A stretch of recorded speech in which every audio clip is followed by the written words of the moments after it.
So, the following are true stories. May 26, 2003, Aaron Ralston was hiking. A boulder fell on his right hand. He waited 4 days. Then he amputated his own arm with a pocket knife. On New Year's Eve, a woman who was bungee jumping in Zimbabwe, the cord broke. She then fell into a river and had to swim back to land in crocodile-infested waters with a broken collarbone.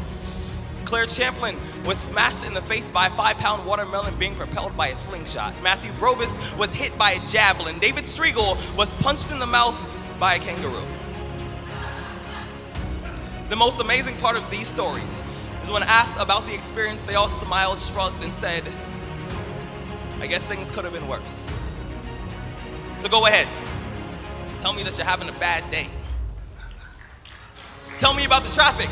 Tell me about your boss. Tell me about the job you've been trying to quit for the past 4 years. Tell me the morning is a townhouse burning to the ground. Tell me the snooze button is a fire extinguisher. Tell me the alarm clock stole the keys to your smile, drove it into 7 a.m. and the crash totaled your happiness. Tell me how blessed are we to have tragedy so small it can fit on the tips of our tongues. You see, when Evan lost his legs, he was speechless. When my cousin was assaulted, she didn't speak for 48 hours. When my uncle was murdered, we had to send out a search party to find my father's voice. Most people have no idea that tragedy and silence have the exact same address.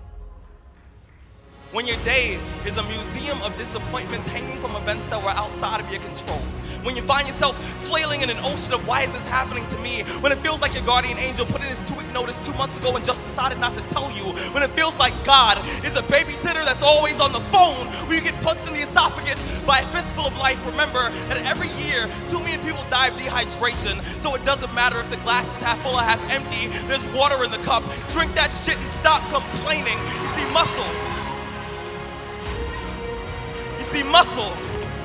is created by repeatedly lifting things that have been designed to weigh us down. So when your shoulders feel heavy, stand up straight, lift your chin. Hell, call it exercise. Remember that life is a gym membership with a really complicated cancellation policy. Remember that you will survive. Remember, things could be worse. Remember, we are never, ever given anything that we can't handle. When the world crumbles around you, you have to look at the wreckage and then build a new one out of all the pieces that are still here. Remember, you are still here. The human heart beats approximately 4,000 times per hour, and each pulse, each throb, each palpitation is a trophy engraved with the words, you are still alive. You are still alive. Act like it.